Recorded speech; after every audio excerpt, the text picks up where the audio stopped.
How do you know when you're living your life's purpose? Do you feel constantly exhausted when you're carrying out your job, the duties of your life? Do you go to bed constantly obsessed, thinking all the time about things that you have to do but don't really want to? Then it might, that you are not living on purpose. In this video, I'm going to talk about living on purpose, but specifically how you know when you're living on purpose.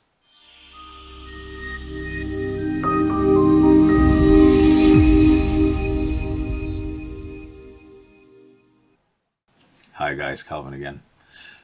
So I want to share with you how you know when you're living on purpose. There are a lot of other YouTube videos and content out there about how to live on purpose, but I want to talk about the recognition of actually living on purpose now. So many of us are already on the right trajectory towards living on purpose, and sometimes we're not even aware of it.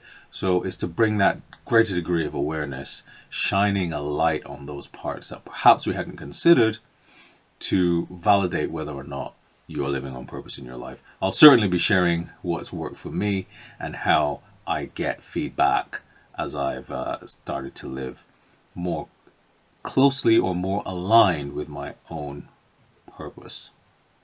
So first of all, what is living on purpose? Let's talk about that. I would describe that as living in accordance with your highest values and your activities, your work, your thoughts, everything of your daily life, all areas of your being are aligned with your highest good. Now, summum bonum. This is the Latin word for highest good.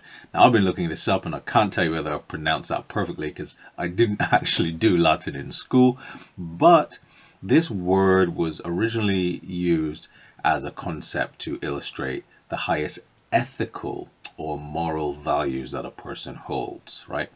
So people can have values that they hold dear that have no relation to the greatest ethical values at all. So it's worth making that distinction then, that your highest good had originally come from this word, and it meant living in accordance with your highest values, which tend to be ethically or morally skewed.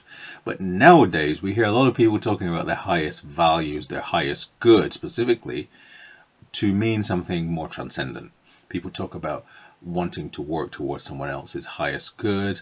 When I'm working with clients, I always want my work to serve their highest good, and so that also serves my highest good. So then we use these terms in a much more spiritual sense, or I suppose a non-materialistic kind of reference.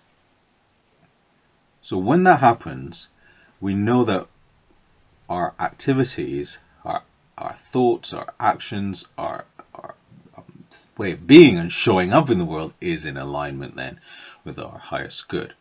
So when we're living on purpose, here are three things I want to share with you that I recognize. And this list again is not exhaustive, but I think these are probably the big areas for me that validate whether I'm living on purpose or not. So the first one is flow. Now, flow is this state where we are bound together with the activity to such a degree that the thinking mind almost dies a slow death. The overthinking, the thoughts, the what should I do next? It reminds me of the poem by William Yeats, which there's a line in there where he says, "How can we know the dancer from the dance?" So there is this inability to separate the doer from the doing, the action from the person doing the action. In some schools of thought, people say that the doer themselves disappear. Other people say that they merge. Whichever way you like to describe it, I mean, I like to see it as a merging, a unification between the doer and the doing.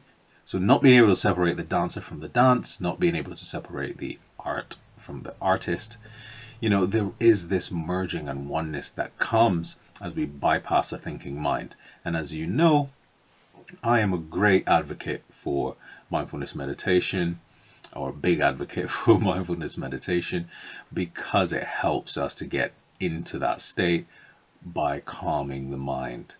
Now, that state is arrived at through concentration. If we are able to focus the mind so intently, which we know meditation helps us to do, then we are able to focus the mind into a narrow beam of light, if you like, that can cut through the head noise and get us into this state of flow. I think it's no coincidence that the Buddhists talk about something called stream entry. It's the journey towards enlightenment when someone enters the stream, after which point the current takes them towards enlightenment, and there is no way that they cannot achieve it thereafter, right? The man who popularized this term flow in our sort of modern vernacular is a man called Mihai Csikszentmihalyi, and he talks about this state of flow being one in which the human mind likes to be stretched. I suppose not just the mind, but we as people, our mind and our bodies, if we want to differentiate them in this context, are pushed beyond a certain limit that breaks us out of a paradigm of overthinking, breaks us out of a paradigm of intellectual or over-intellectualization, perhaps, and we get merged into the activity. I hope I'm doing him justice here, but he's actually said the moments in our lives are not the passive, receptive, relaxing times. The best moments usually occur if a person's body or mind is stretched to its limits in a voluntary effort to accomplish something difficult and worthwhile.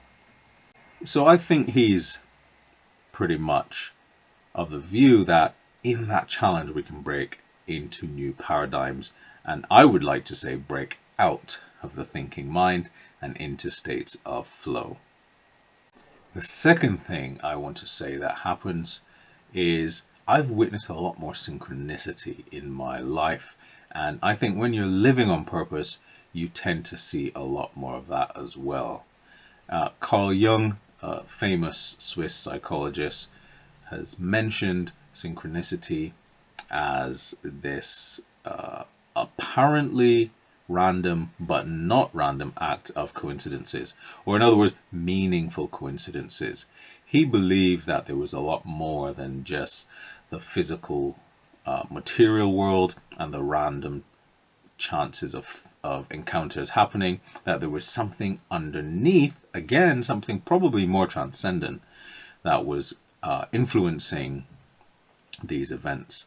So I can remember times when I'm living on purpose.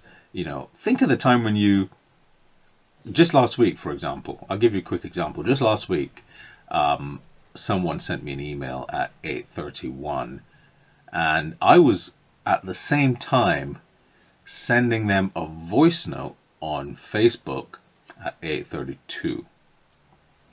And I hadn't seen the email until 3 hours later when we were on a phone call, and the subject matter we were discussing was exactly what was in the email.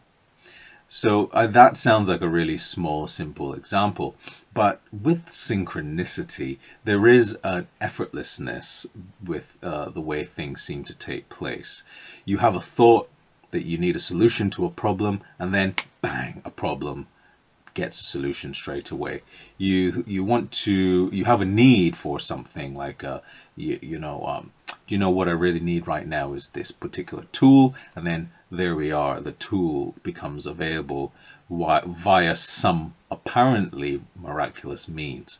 It's not something that you necessarily thought you would see coming in the way that it did, but it has arrived. There's a clicking and a joining of things into perfect, seamless order in synchronicity. When people are aligned, they're having similar thoughts, they call each other at exactly the same time. Things that you need are given right when you need them, and so on and so on. So I think synchronicity is a really powerful thing, and it's used again quite fluidly for people, but I've seen that show up in my life in a number of ways, including needing a solution to a problem which just suddenly arose the moment I thought about it.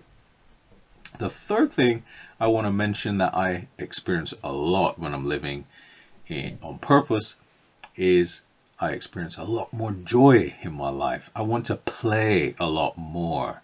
And I experience what would I call sudden hysterical bouts of laughter. You want to laugh more. It's not just that the laughter happens more, which it does, but you actually want to laugh more as well. And you just find humor in all of the smallest things. Sometimes I found myself laughing at my own jokes, and then I get laughed at for that. So, you know, there are these areas of our lives that seem to bubble up from under the surface, show themselves in a perfect order, a kind of symmetry, balance, and harmony that transcends all of the other problems that seem to exist outside of our obsessive thinking mind. So those are the three quick things I wanted to share with you today about how to recognize when you're living on purpose. There are probably a number of other things like material abundance and a number of, I suppose, other benefits you could probably think about in your own life. But for me, these are the three biggest areas. There's the flow, there's the synchronicity, and there is the joy that arises in everyday activities. There is the seeing the beauty in all the places that people maybe would not typically see. And there is a degree of playfulness, kindness, generosity that arises in more abundant quantities when we're experiencing joy.